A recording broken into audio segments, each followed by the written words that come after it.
Welcome to career plus. IIT, JEE, NEET వంటి పోటీ పరీక్షల్లో నెగ్గాలంటే ఏం చేయాలి? ఐఐటి లాంటి విద్యా సంస్థల్లో సీటు సాధించాలంటే పాటించవలసిన జాగ్రత్తలు ఏంటి? మరిన్ని వివరాలు నానో డైరెక్టర్ శ్రీనివాస్ కృష్ణ చైతన్య గారు ఉన్నారు. వారిని అడిగి మరిన్ని వివరాలు తెలుసుకుందాం. Welcome to career plus. IIT students వాళ్ళు జాయిన్ కావాలి అంటే చాలామందికి డ్రీమ్, ఐఐటి రీచ్ కావాలి అని చాలామందికి డ్రీమ్. కానీ అది మెరిట్ స్టూడెంట్సే చేయగలుగుతారా, మామూలుగా యావరేజ్ స్టూడెంట్స్ చేయగలుగుతారంటారా? అదే ఇదొక అపోహమ. ఏంటంటే చాలామంది అనుకునేది ఏంటంటే ఐఐటిలో వెళ్ళాలి అంటే ఓ జీనియస్ ఉండాలని. అయితే యావరేజ్ స్టూడెంట్స్ కూడా ఐఐటిలో సీటు కొట్టడానికి చాలా ఛాన్సెస్ ఉన్నాయి. నెంబర్ 1, ఒక ఐన్స్టైనో ఒక శ్రీనివాస రామానుజనో ఆ క్యాలిబర్ ఉండే అవసరం లేదు. అయితే స్టూడెంటు క్రమశిక్షణతో, తపన, పట్టుదల, తర్వాత ఆ జీల్తో ఈ 2 ఏళ్ళు కష్టపడితే, ఈ intermediate first year, intermediate second ఇయర్లో కష్టపడితే స్టూడెంట్ సీట్ తప్పకుండా తెచ్చుకోగలరు. కాకపోతే ఇప్పుడు ఏమవుతుందంటే చాలా స్కూల్స్లో టెక్నో స్కూల్ అని, ఒలింపియాడ్ అని చెప్పి 6th క్లాస్ నుంచే ఐఐటి హోరెత్తి ఇచ్చేసి వాళ్ళని వాయించేసి వాళ్ళని ఐఐటి ఫౌండేషను అంటే ఒక feeling is getting created that ఈ ఫౌండేషన్ ఉంటే కానీ ఐఐటికి పనికిరారు, నార్మల్ స్కూల్స్ నుంచి చదివితే రాదు అన్నది. ఇది కూడా ఒక అపోహ. మా దగ్గర స్టూడెంట్స్ ఆర్డినరీ స్కూల్స్ నుంచి వస్తారు, అంటే ఆర్డినరీ అంటే ఫౌండేషన్ లేని స్కూల్స్ నుంచి వస్తారు, చక్కగా చదువుకుంటారు, ఐఐటిలో సీట్ తెచ్చుకుంటారు. అయితే ఇప్పుడు మనం మొదటగా చూడవలసింది ఏంటంటే ఈ యావరేజ్ అనే లేబుల్ ఏదైతే ఉందో అది ఇవ్వడమే తప్పు. నా ప్రకారం there is no average student. సాధారణంగా ఏమవుతుందంటే స్కూల్ లెవెల్లో వీళ్ళకి ఆ ఇన్పుట్స్ లేక, కరెక్ట్ ఇన్పుట్స్ లేక, వీళ్ళకి సబ్జెక్ట్లో ఇంట్రెస్ట్ కలగక యావరేజ్ అని ముద్ర పడిపోతుంది. నార్మలీ మ్యాథ్స్, సైన్స్ విషయానికి వస్తే హై స్కూల్స్లో, చాలా హై స్కూల్స్లో చాలా అన్ఇమాజినేటివ్గా టీచ్ చేస్తారు. అంటే ఏం చేస్తారు, సైన్స్ ఫర్ ఎగ్జాంపుల్ ఓ సోషల్ స్టడీస్లో టీచ్ చేస్తారు, క్వశ్చన్ ఆన్సర్స్ వీళ్ళు క్వశ్చన్ ఆన్సర్స్ బడ్డీ కొట్టుకుంటారు. మ్యాథ్స్కి వస్తే ఏం చేస్తారు, ఓ ప్రాబ్లం ఇస్తారు, దానికి ఒక సొల్యూషన్ ఇస్తారు, అదే పదే చేస్తారు, వాడికి అది కూడా ఒక బట్టీలాగా వచ్చేస్తుంది. అంటే సబ్జెక్ట్ అర్థం కాకుండా వాడు సైన్స్, మ్యాథ్స్ నేర్చుకుంటున్నాడు. దీనివల్ల వాడికి సబ్జెక్ట్లో పెద్ద ఆసక్తి పెరగదు, and he'll be learning under pressure. So దాంతో ఏం చేస్తారు, వాడు మార్క్స్ రావట్లేదని చెప్పేసి వీడిని ఒక యావరేజ్ స్టూడెంట్ అంటారు. ఆన్ ది అదర్ హ్యాండ్ ఇలాంటి స్టూడెంట్ని మనం ఒక మంచి సబ్జెక్ట్ నేర్పించి వాడికి కాన్సెప్ట్స్ బాగా బోధపరిచి మోటివేట్ చేసుకుంటే వాడు తప్పకుండా చేస్తాడు. ఇప్పుడు మాలాంటి ఇన్స్టిట్యూషన్స్లో ఐఐటిలో సక్సెస్ కావాలి అంటే 3 ఫ్యాక్టర్స్ ఉంటాయి. ఫస్ట్ ఒకటి student, of course student is the hero. Second faculty, third academic programme. So student of course because వాడు ఎలాగో కష్టపడాలి, 2 ఏళ్ళు కష్టపడాలి, సో అదైతే దట్ ఈస్ అ గివెన్. దాంతోపాటు టీచర్ కూడా ఎలా ఉండాలి అంటే బేసిక్స్ నుంచి చెప్పుకుంటూ ఫండమెంటల్ స్ట్రెంథన్ చేస్తూ కాన్సెప్ట్స్ చెప్పి చిన్న ప్రాబ్లమ్స్ వాడికి ఇచ్చి వాడి చేత చేయించాలి. సో ఈ మోటివేషను, ఇన్స్పైరేషన్ అన్నది ఫ్యాకల్టీ ఇవ్వాలి. That is is basic response. ఆ ఇంట్రెస్ట్ క్రియేట్ చేసేది ఫ్యాకల్టీ మీద ఉంటుంది. ఆ తర్వాత అకాడమిక్ ప్రోగ్రామ్ ఎలా ఉండాలి అంటే ఈ అకాడమిక్ ప్రోగ్రాము స్టూడెంట్కి ఏదో వచ్చు, ఆల్రెడీ ఫౌండేషన్ తీసుకున్నాడు, అందుకోసం ఒక లెవెల్లో తీసుకుని ఒకటే స్పీడ్లో కంప్లీట్, ఈ 2 ఇయర్స్ సిలబస్ 1 ఇయర్లో కంప్లీట్ చేసేసి ఇలా వాడిని హైర్న పెడితే he will never be interested. So వాడికి బేసిక్స్ నుంచి చెప్పుకుంటూ చిన్న ప్రాబ్లమ్స్ ఇచ్చి వాడికి ఏదైనా తప్పులు చేసినా ఓపిక్గా అవి సరిదిద్ది మోటివేట్ చేసుకొని డౌట్స్ ఉంటే క్లారిటీ ఇచ్చి ఎంకరేజ్ చేస్తే యావరేజ్ స్టూడెంట్ కూడా ప్రాబ్లం లేకుండా చేస్తాడు. కాకపోతే ఇవన్నీ చేయాలి అంటే ఒక లిమిటెడ్ స్ట్రెంత్ ఉండాలి, పర్సనల్ అటెన్షన్ చాలా ఎక్కువ ఉండాలి. ఎందుకంటే నో 2 స్టూడెంట్స్ ఆర్ అలైక్. ప్రతి స్టూడెంట్ స్ట్రెంగ్స్ అండ్ వీక్నెసెస్ వేరేగా ఉంటాయి. సో ఈ స్ట్రెంగ్స్ వాడికి చెప్పి వీక్నెసెస్ వాడు ఎలా అధిగమించవచ్చు అన్నది ఆ ఫ్యాకల్టీ కానీ మెంటర్స్ కానీ ఎవరో ఒకరు ఆ గైడెన్స్ ఇవ్వాలి. ఇవన్నీ చేస్తే యావరేజ్ స్టూడెంట్ కూడా సీట్ తెచ్చుకుంటాడు. మా ఇన్స్టిట్యూటే ఉదాహరణ, చాలామంది there are so many success stories. So that is the first point. Second point ఏంటంటే ఐఐటీస్లో సీట్ తక్కువ, కేవలం 17,000 సీట్లే ఉన్నాయి. అందరికీ సీట్ రాదు కాబట్టి అందరూ ఐఐటి కోర్స్కి వెళ్ళాలన్నది ఇంకో క్వశ్చన్. సో నన్ను అడిగితే ఇంజనీరింగ్ అని ఆబ్జెక్టివ్ పెట్టుకున్న వాళ్ళందరూ ఐఐటి కోర్స్కి వెళ్తే మ్యాథ్స్, ఫిజిక్స్, కెమిస్ట్రీ ఫౌండేషన్ చక్కగా పడుతుంది, దానివల్ల ఎంట్రన్స్ టెస్ట్లు బాగా చేస్తారు. దాంతోపాటు along with the academic inputs they will get a lot of things which will be useful later on in life. For example క్రమశిక్షణ, hard work, discipline, time management, prioritisation, ఇవన్నీ వాడు నేర్చుకుంటాడు. ఇవన్నీ లైఫ్ స్కిల్స్ వాడికి పనికొస్తాయి. ఒక క్లాస్ నుంచి ఒక 40-50 మంది ఉంటే 2-3 ఐఐటి వస్తుంది. మరి మిగిలిన వాళ్ళు ఓ ఎన్ఐటిఓ, ఓ IIITO, ఓ టాప్ 10 కాలేజెస్ మన స్టేట్లో లేకపోతే డీమ్డ్ యూనివర్సిటీలో ఎక్కడో సెలెక్ట్ అవుతారు. కానీ వాళ్ళకి ఈ క్వాలిటీస్ అన్నీ డెవలప్ అవడం వల్ల వాళ్ళు ఇంజనీరింగ్ బాగా చేస్తారు, ఆ తర్వాత లైఫ్లో కూడా బాగా సెటిల్ అవుతారు. సో అందుకోసం నా అడ్వైజ్ ఏంటంటే anybody who is planning to get in to engineering, average intelligence ఉన్నా కూడా ప్రాబ్లం లేదు. వాడిని కరెక్ట్ ఇన్స్టిట్యూట్లో పెట్టి ఈ 2 years అకాడమిక్ ప్రోగ్రామ్ కరెక్ట్గా మేనేజ్ చేస్తే he will be successful in life. అది చాలా బాగా చెప్పారు సార్. స్టూడెంట్ కాలేజ్లో మంచి కాలేజ్ అన్నారు, అది చూస్ చేసుకోవడం కూడా చాలా ఇంపార్టెంట్. 2 years వాళ్ళు ఏ విధంగా ఉండాలి, వాళ్ళ ప్రవర్తన ఏ విధంగా ఉండాలి, వాళ్ళ డైలీ షెడ్యూల్ ఏ విధంగా ఉండాలి? సో డైలీ షెడ్యూల్ విషయానికి వస్తే ఎస్పెషల్లీ 2 years ఆఫ్ ఐఐటి అంటున్నారు కదా, దానికన్నా కొంచెం ముందుకు వెళ్తాను. స్కూల్లో పిల్లల షెడ్యూల్ ఎలా ఉంది, ఎస్పెషల్లీ 10th క్లాస్లో పిల్లలు స్కూల్ పొద్దున్న లేస్తుంటారు, ఎందుకంటే స్కూల్కి టైం అవుతుందని లేస్తారు, స్కూల్కి రెడీ అవుతారు, స్కూల్కి లంచ్ బాక్స్ అది ప్యాక్ చేసుకొని ఏదో బస్సులోనో ఆటోలోనో స్కూల్కి వెళ్తారు. స్కూల్లో ఫ్రెండ్స్ చేసుకుంటారు, స్కూల్లో క్లాసులు వింటారు, స్కూల్లోనే లంచ్ చేస్తారు, స్కూల్లో ఆడుకుంటారు, స్కూల్ నుండి ఇంటికి వస్తారు, స్కూల్లో మార్కులు రావడానికి హోంవర్క్ ట్యూషన్లకు వెళ్తారు, స్కూల్ హోంవర్క్ చేసుకుంటారు, రాత్రి పడుకుంటారు, పొద్దున్న స్కూల్కి టైంకి లేవడానికి. So entire day of there's is revolving around school. Tomorrow it will be college, nothing different. So కాకపోతే ఇక్కడ వ్యత్యాసం ఏముంటుంది అని అంటే, స్కూల్లోనేమో జస్ట్ కొన్ని మార్క్స్ కోసమో లేదంటే ఓవరాల్ హోలిస్టిక్ డెవలప్మెంట్ ఇట్లాంటి వాటి దిశగా వెళ్తున్నారు. అండ్ ఈ 2 years especially IIT JEE neat అనుకున్న పిల్లలు వాళ్ళ సింగిల్ మైండెడ్ ఫోకస్ అంతా కూడా ఈ ఎగ్జామినేషన్ క్రాక్ చేయడం మీద ఉంటుంది. And it is a national wide competitive examination. So undoubtedly most of their time will be taken up by this preparation. And ideal దినచర్య ఎలా ఉండాలి అంటే, దినచర్యలో ఐ విల్ నాట్ ఒక టైం రొటీన్ లాగా చేయను. What should be the components of that daily schedule. Daily షెడ్యూల్లో first classes వినడము అని పిల్లలు కేటగరైజ్ చేసుకుంటారు. నాకు ఇన్ని క్లాసెస్ ఉన్నాయి, నేను ఇన్ని వినాలి అని. ఈ వర్డ్ వినాలి అనేది పక్కన పెట్టేసేయాలండి. క్లాసులు అర్థం చేసుకోవాలి, క్లాసులలో పార్టిసిపేట్ చేయాలి.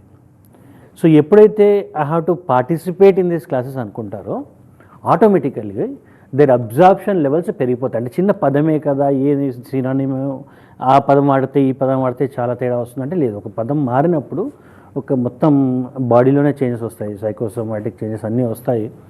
సో పిల్లోడు నేను క్లాస్కి వెళ్తాను, క్లాస్ వింటాను అన్న పదం కాకుండా ఈరోజు క్లాస్లో పార్టిసిపేట్ చేయబోతున్నాను అనుకొని క్లాస్లోకి వెళ్ళాలి. సో అట్లాంటి టైం ఆల్మోస్ట్ ½ an hour ఉంటుంది, wear the student has to participate with in the class room. Minimum 6 hours ఉంటుంది ప్రతిరోజు.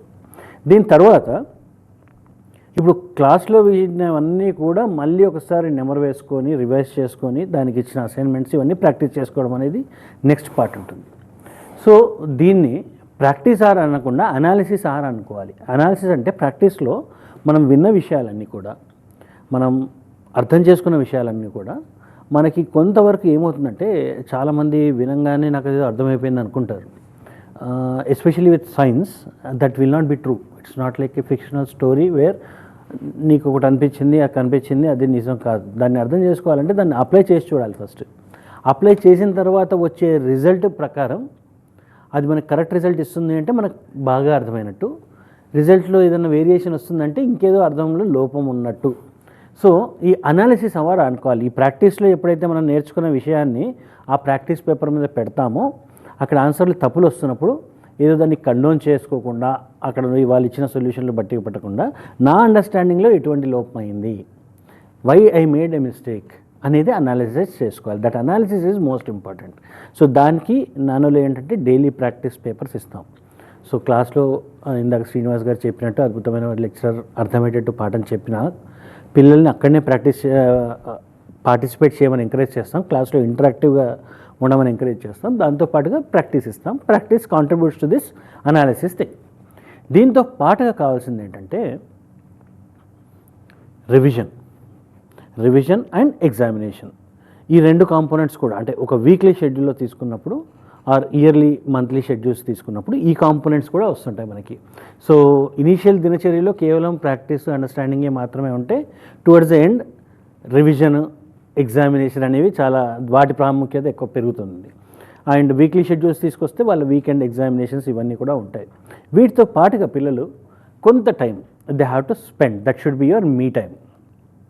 ఇది చాలామంది సజెస్ట్ చేయరు అన్ఫార్చునేట్లీ, అండ్ పిల్లలు కూడా దీన్ని చాలా సీరియస్గా తీసుకోరు. But this is very important for 2 reasons. ఒకటి, ఇటువంటి ప్రిపరేషన్స్లో కొంత స్ట్రెస్ అనేది ఉంటుంది. ఎందుకంటే నేషనల్ వైడ్ కాంపిటీషన్కి ప్రిపేర్ అవుతున్నాం. కావాలొద్దనుకున్నా కూడా it some point it will come, and that is good also. Correct డోస్లో ఉన్నప్పుడు అది మంచిది కూడా, మనని కొద్దిగా మన అడ్రినల్ లెవెల్స్ బూస్ట్ చేసి మనని ఇంకా ప్రిపరేషన్ వైపు రేస్ చేయిస్తుంది. కానీ ఇది కొంచెం అప్పుడప్పుడు డోస్ ఎక్కువ అవుతున్నప్పుడు దాన్ని మిటిగేట్ చేయాలంటే you have to burst that stress. దానికి ఏంటంటే you have to take some me time out. ఒక 1/2 hour to 45 minutes యోగా చేస్తారా, రన్నింగ్ చేస్తారా, ఏమీ లేకుంటే పిచ్చిగా అటు ఇటు దుంకుతారా, ఫ్రెండ్స్తో జోకులు వేసుకుంటారా. So that time of 30 to 45 minutes ఆడుకోవడం కానివ్వండి, యోగా చేయడం కానివ్వండి, వాకింగ్ చేయడం కానివ్వండి, అట్లీస్ట్ ఏమీ లేకపోతే బాల్కనీలో కూర్చొని బయటికి దిక్కులు చూడడం కానివ్వండి. So this me time is needed, this should be inculcated. ఇవి ఉంటే rest everything will be planned by the institution and it will be given properly. Srinivas గారు, ఇందాక మీరు చెప్పారు ఒకటి, అంటే ఏ ఇన్స్టిట్యూషన్ సెలెక్ట్ చేసుకోవాలనేది ఒక పాయింట్ అయితే, limited students at the same time student మీద ఫోకస్డ్గా ఉండే ఒక ఫ్యాకల్టీ ఉండాలన్నారు. నానో ప్రత్యేకతలు ఏంటి? ఎగ్జాక్ట్లీ, మావి nano is based on 4 pillars. First pillar అంటే ఫ్యాకల్టీ. ఆబ్వియస్లీ ఫ్యాకల్టీ వల్లే మాకు what ever reputation, results, success వస్తుందో ఫ్యాకల్టీ వల్ల. So nano is well known for the quality of our faculty. మాకు ఐఐటి కానీ, నీట్ కానీ ఎవరు టీచ్ చేసేవాళ్ళు మినిమం 10 to 15 years ఎక్స్పీరియన్స్ ఉన్న వాళ్ళే ఉంటారు. ఎందుకంటే వాళ్ళు ఆ ఎక్స్పీరియన్స్తో they will be in a position to motivate and inspire. ఇందాక చెప్పాను కదా, ఆ మోటివేషన్, ఇన్స్పైరింగ్ కావాలి. స్టూడెంట్లో ఇంట్రెస్ట్ కలిగించాలంటే వాళ్ళకి చెయ్యాలి. So that is the most important thing. కొంతమంది 20-25 years లెజెండరీ ఫ్యాకల్టీ కూడా మా దగ్గర ఉన్నారు. Okay, so that is one strong pillar. రెండో పిల్లర్ ఏంటంటే మా బోధన పద్ధతి, అవర్ అకాడమిక్ ప్రోగ్రామ్. బట్టి సిస్టమ్ కాకుండా కాన్సెప్ట్ బేస్డ్ ఫండమెంటల్స్ నుంచి, స్టూడెంట్ ఏ బ్యాక్గ్రౌండ్ నుంచి వచ్చినా, వాడు ఎస్ఎస్సి రావచ్చు, సిబిఎస్సి రావచ్చు, ఐసిఎస్సి రావచ్చు, with foundation, without foundation, A background నుంచి వచ్చినా కూడా ఫండమెంటల్స్ నుంచి మొదలుపెట్టుకొని, బేసిక్స్ నుంచి మొదలుపెట్టుకొని చిన్న చిన్న ప్రాబ్లమ్స్ ఇచ్చుకుంటూ వాడి చేతి చేపిస్తాము. So that is the second pillar. Third is our personal attention. మా దగ్గర లిమిటెడ్ స్ట్రెంగ్త్. ఏ క్యాంపస్ చూసినా మాకు ఇక్కడ 4 క్యాంపస్లు ఉన్నాయి హైదరాబాద్లో. నల్లకుంట, మాదాపూర్, కొత్తపేట్ అండ్ శంషాబాద్. ఏ క్యాంపస్లో చూసుకున్నా స్ట్రెంగ్త్ లిమిటెడ్గా ఉంటుంది. అందుకోసం స్టూడెంట్ మీద ప్రత్యేక శ్రద్ధ ఉంటుంది. In addition we have a mentoring concept. ప్రతి సెక్షన్కి ఒక మెంటర్ ఉంటాడు.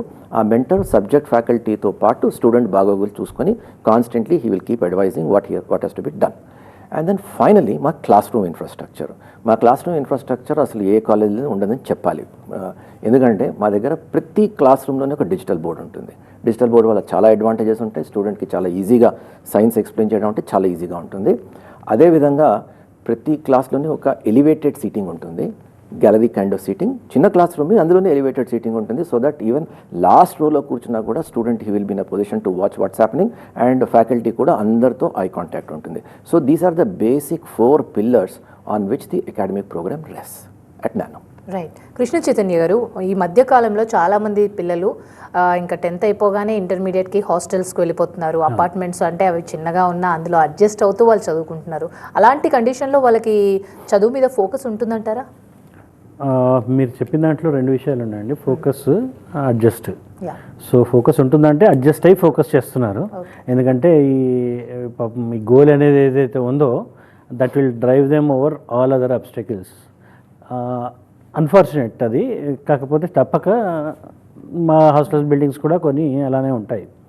సో ఈ హాస్టల్ బిల్డింగ్స్ ఉన్నప్పుడు మేము అనుకునేవాళ్ళం, మేము ఐఐటీలో, ఎన్ఐటీలో వీటిలో చూసినప్పుడు, ఐఐఎంలో చదివినప్పుడు బ్యూటిఫుల్ బిల్డింగ్స్, బ్యూటిఫుల్ అంటే గాలి, ఆ వాతావరణం, అది that use to give us that boost. అలాంటిది కొన్ని స్కూల్స్కి వెళ్ళినా కూడా అలాంటి వాతావరణం ఉంటుంది. అది ఎందుకు ఐఐటి చదివే పిల్లలకు ఉండకూడదు అనేది మాకు కంటిన్యూస్గా ప్రశ్న తొలిచేది. సో దాంట్లో ఉన్న అబ్స్టకిల్స్ ఇవన్నీ క్లియర్ చేసుకొని ఒక 3 years కష్టపడి we have started a campus in Shamshabad. దీంట్లో ఏంటంటే 15 ఎకరాల విస్తీర్ణంలో ఉంటుంది. Beautiful air, beautiful freshness. ఇవన్నీ ఎందుకు అవసరం పడతాయంటే నేచర్కి న్యాచురల్ హీలింగ్ పవర్స్ ఉంటాయి. ఎంత కష్టపడి వచ్చినా ఒక్కసారి ఆ పిల్లగాయలు మనం మొహాన్ని తట్టినప్పుడు మొత్తం ఆ రోజు పడ్డ కష్టాలన్నీ ఒక 5 నిమిషాల్లో క్లీన్ ఆఫ్ అయిపోతాయి. అందుకని ఇట్లాంటి క్యాంపస్ ఒకటి ఉండాలి. ఈ అపార్ట్మెంట్ టైప్ కాకుండా ఇంకేదైనా పెద్ద క్యాంపస్ ఉండాలి అని ఆలోచించి లాస్ట్ 3 years నుండి మేము వెతకడం జరుగుతుంది. చాలా చోట్ల చూసాము. మోస్ట్ కన్వీనియంట్ ప్లేస్ ఉండాలి and also it should not be burdensome on to pocket of the parent. ఇవన్నీ కలిపి మా శంషాబాద్ క్యాంపస్ వచ్చింది. It's one of the very wonderful campuses for students in Telangana and Andhra Pradesh. And బ్యూటిఫుల్గా అక్కడ ఎడ్యుకేషన్ అనేది ఆల్మోస్ట్ ఇట్లా అవలీలగా వస్తుంది. న్యాచురల్ గ్రీనరీలో మంచి వాతావరణంలో ప్రతి రూమ్కి చల్లని గాలి ఇస్తుంది. Class rooms, lush play grounds, ఇందాక అనుకున్నాం మనం ఒక 45 minutes ఆఫ్ మీ టైం ఉండాలని. ఇక్కడ పిల్లాడు గెంతడం, ఎగరడం ఇవన్నీ చేయాలి. చేస్తే అప్పుడు ఆ రోజు పడ్డ స్ట్రెస్ అంతా పోతుంది అండ్ అతని ఎఫెక్టివ్నెస్ పెరుగుతుంది. అంటే నేను 11 గంటలు చదివిన దానికి 10 గంటలు చదువుకొని 1 hour నా మీద నేను టైం స్పెండ్ చేసుకున్నానికి ఏది బెటర్ అంటే 10 hours + 1 hour is the best thing. ఎందుకంటే ఆ 1 hour will increase your productivity and effectiveness by 1.5 or 2 times more. So 10 గంటలు విత్ ప్రొడక్టివిటీ చదివితే అది ఆల్మోస్ట్ 20 yearsకి ఈక్వలెంట్ అండి. So that is how this campus is completely different. Yeah, అంటే ప్రకృతి నడుమ పిల్లలకి ఎడ్యుకేషన్ ఇస్తున్నారని చెప్తున్నారు కృష్ణ చైతన్య గారు.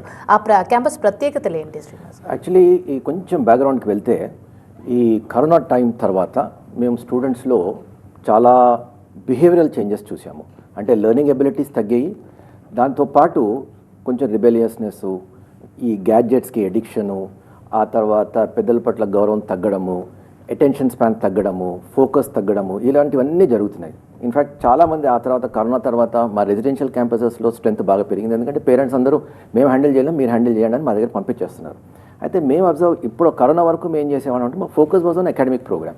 బిహేవియరల్ చేంజెస్కి 2 ఏళ్లలో బిహేవియరల్ చేంజెస్ చేయడం చాలా కష్టం. సో అకాడమిక్ ప్రోగ్రామ్ మీద కాన్సన్ట్రేట్ చేసేవాళ్ళం. కానీ ఇందాక కేసీ చెప్పినట్టు ఈ కరోనా తర్వాత వీ రియలైజ్డ్ దట్ ఇవన్నీ చెయ్యాలి అంటే స్టూడెంట్కి జస్ట్ మన అపార్ట్మెంట్ బ్లాక్ టైప్ హాస్టల్లో పెడితే ఇవన్నీ చేయడం కష్టం. ఎందుకంటే స్టూడెంట్కి అకాడమిక్ ఇన్పుట్స్తో పాటు ఫిజికల్ అంటే మంచి ప్లేగ్రౌండ్, ఆ తర్వాత ఎమోషనల్ అండ్ సోషల్ ఈ స్కిల్స్ కూడా బాగా తగ్గాయి. ఇవన్నీ కలిపితేనే ఒక హోలిస్టిక్ ఎడ్యుకేషన్ అనేది పాసిబుల్. దానివల్లే మనకి రిజల్ట్స్ వస్తాయి అన్న దాంతో మేము ఒక 1 year వెతికి ఆఖరికి ఈ శంషాబాద్ లొకేషన్ తీసుకొచ్చాం. ఇక్కడ 600 మందికి సరిపడా అకామిడేషన్ ఉంది, ప్లస్ క్లాస్ రూమ్ కాంప్లెక్స్ ఏమో వేరేగా ఉంటుంది. హాస్టల్కి క్లాస్ రూమ్ కాంప్లెక్స్కి సంబంధం లేదు. ప్లస్ ఒక 2 ఎకరాల్లో ఒక ప్లే గ్రౌండ్ ఉంది.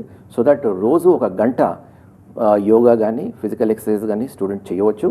ఆ తర్వాత ఒక 1 acreలో ఒక పార్క్ ఉంది. ఆ పార్క్లో ఏంటంటే ఒక చెట్టు కింద కూర్చుంటే మనకు కూడా మేము కూడా వెళ్తే అడల్ట్స్ కూర్చుంటే ఏదైనా పుస్తకం పట్టుకొని చదవాలనిపిస్తుంది. So we want to create that kind of an atmosphere there. So నేను చెప్పిన ఆ ఇన్పుట్స్ ఫిజికల్, సోషల్, ఎమోషనల్ ఇవన్నీ డెవలప్ అవ్వడానికి అక్కడ ఛాన్స్ ఉంది. అలాగే ఒక dining facility for 250 students, plus మా ఓన్ కిచెన్. ప్లస్ శంషాబాద్లో ఇంకొక అడ్వాంటేజ్ ఏంటంటే అక్కడ చాలా పంట పొలాలు ఉండడం వల్ల vegetable supply, fresh vegetable supply and fresh milk supply అన్నది చాలా బాగా ఉంటుంది. So our students will get the best of food at that place. So ఇవన్నీ కలిపి స్టూడెంట్కి అకాడమిక్ ప్రోగ్రామ్ ఇవన్నీ వీఆర్ టేకింగ్ కేర్ కాబట్టి అకాడమిక్ ప్రోగ్రామ్ మీద వాళ్ళు చాలా కాన్సన్ట్రేట్ చేయొచ్చు. అకాడమిక్ ప్రోగ్రామ్ మేము సేమ్ నల్లకుంటలో ఏం అకాడమిక్ ప్రోగ్రామ్ పెడుతున్నామో అక్కడ అదే పెడుతున్నాము. ఇక్కడ నుంచి ఒక సెట్ ఆఫ్ సీనియర్ ఫ్యాకల్టీని తీసుకెళ్ళి అక్కడ పెడుతున్నాము. వాళ్ళ చుట్టూ అడిషనల్ ఫ్యాకల్టీని యాడ్ చేసి నల్లకుంటలో ఎలా ఉంటుందో అకాడమిక్ ప్రోగ్రామ్ శంషాబాద్లో కూడా అదే విధంగా అకాడమిక్ ప్రోగ్రామ్ నడిపించడం మా గర్ల్స్ అండ్ బాయ్స్ లేదండి. ఓకే, సో ఈ సంవత్సరం ఓన్లీ బాయ్స్ తీసుకుంటున్నాము. నెక్స్ట్ ఇయర్ గర్ల్స్ క్యాంపస్ సెపరేట్గా పెడుతున్నాము. ఇప్పుడు ప్రస్తుతం మా గర్ల్స్ క్యాంపస్ ఏమో మాదాపూర్లోనే ఉంది. ఎక్స్క్లూజివ్ గర్ల్స్ క్యాంపస్ అనేది మాదాపూర్లో ఉంది. ఓకే, కృష్ణ చైతన్య గారు అకాడమిక్ ప్రోగ్రామ్ ఏ విధంగా ఉంటుంది? So academic programme basic 3 pillars మీద నడవాలండి. 4 pillars యాక్చువల్లీ. అసెస్మెంట్ అనేది కామన్గా అందరు చేస్తుంటారు. I will not emphasise more on that. So first 3 pillars understanding. Srinivas గారు చెప్పారు అత్యద్భుతమైన ఫ్యాకల్టీ నానోలో ఉంటుంది. They are well trained and పీరియాడిక్గా డిస్కస్ చేస్తుంటాం among ourselves in terms of increasing the understanding abilities of the child. Second and third factors are practice and revision. ప్రాక్టీస్కి వచ్చేసి every class will be followed immediately by a DPP session. సో ఎంతైతే తింటామో అంత అరిగించుకోవాలంటే అంత exercise చేయాలి. So this should be in a balanced proportion. So పిల్లలకి ఎంత అర్థమైందో, ఎంత కంటెంట్ రిచ్ క్లాస్ అయిందో దానికి ఇమీడియట్ నెక్స్ట్ అంతే బ్యాలెన్స్గా ప్రాక్టీస్ సెషన్ ఉంటుంది. They will be in equal proportion initially. తర్వాత సబ్జెక్ట్ నేర్చుకుంటున్న కొద్దీ ప్రాక్టీస్ ప్రపోర్షన్ పెరుగుతుంటుంది. దీంతో పాటు నెక్స్ట్ ఇంపార్టెంట్ విషయం ఏంటంటే రివిజన్. ఇది చాలామంది పట్టించుకోరు. అంటే చెప్తారు, ప్రాక్టీస్ చేయిస్తారు, ఊరుకుంటారు. కానీ మేజర్గా పిల్లలకి సెకండ్ ఇయర్ ఆ నవంబర్ దిశలో చూస్తుంటే ఏమవుతుందంటే నేను అన్నీ చేశాను, అన్నీ చదివాను, కానీ మర్చిపోతున్నాను, ఇవన్నీ చేసినట్టే ఉంది కానీ మర్చిపోయాను అనే ఫ్యాక్టర్స్ చాలా ఎక్కువ వస్తుంది. ఇప్పుడు మనం అరగంట ఏదన్నా విన్నా కూడా స్టార్టింగ్ అయిపోయినా ఇప్పటికే మర్చిపోవడం మొదలు పెడుతుంటాం. సో ఇవి retention is the key. Retention కోసం మేమేం చేసాము అంటే స్పేస్డ్ రిపిటీషన్ అనే ఒక కాన్సెప్ట్ తీసుకొచ్చాం. This is a well scientifically proven concept. So ఏం చేస్తామంటే అయిపోయిన చాప్టర్, అయిపోయిన విషయాలను అలాగే వదిలేయకుండా దాన్ని పీరియాడిక్గా, సైంటిఫిక్గా ఈ క్లాస్ ఈరోజు చెప్తే మళ్ళీ ఎప్పుడు మర్చిపోవడం మొదలవుతుంది, ఈ లోపల మర్చిపోయే ముందే ఒకసారి మళ్ళీ దాన్ని రివైజ్ చేస్తే, నెంబర్ వేస్తే that will be retain for some more time. మళ్ళీ ఇంకో టైం తర్వాత మళ్ళీ మర్చిపోవడం మొదలవుతుంటుంది, మళ్ళీ అప్పుడు ఇంకొక నెక్స్ట్ సెట్ ఆఫ్ రివిజన్ జరగాలి. సో ఈ రివిజన్ అనేది మొత్తం ఎండ్ ఆఫ్ ద అకాడమిక్ ఇయర్కి, end of the second academic ఇయర్కి పోస్ట్పోన్ చేయకుండా పీరియాడిక్ ఇంటర్వెల్స్లో దీన్ని రివైజ్ చేయడం అంటూ జరుగుతుంది. This is called spaced repetition. So this is innovative concept and the concept only with nano. ఈ స్పేస్డ్ రిపిటీషన్ వల్ల ఏమవుతుందంటే సెకండ్ ఇయర్లో ఎప్పుడైతే యాక్చువల్ రివిజన్ స్టార్ట్ అవుతుందో అప్పుడు పిల్లోడు రివిజన్కి పుస్తకాలు ఓపెన్ చేసినప్పుడు కంగారు పడ్డు, అయ్యో అంత మర్చిపోయాను అన్న భావన ఉండదు. ఇవన్నీ కూడా నేను టచ్లోనే ఉన్నాను కదా అని అనిపిస్తుంది. That will relieve lot of stress and that will increase their performance, boost their performance multifold. So that is the speciality of academic programme at Nano. Krishna Chaitanya garu, Srinivas garu, thank you so much అండి కెరియర్ ప్లేస్కి వచ్చినందుకు. ధన్యవాదాలు. ఇది ఇవాల్టి career place. చూస్తూనే ఉండండి TV9.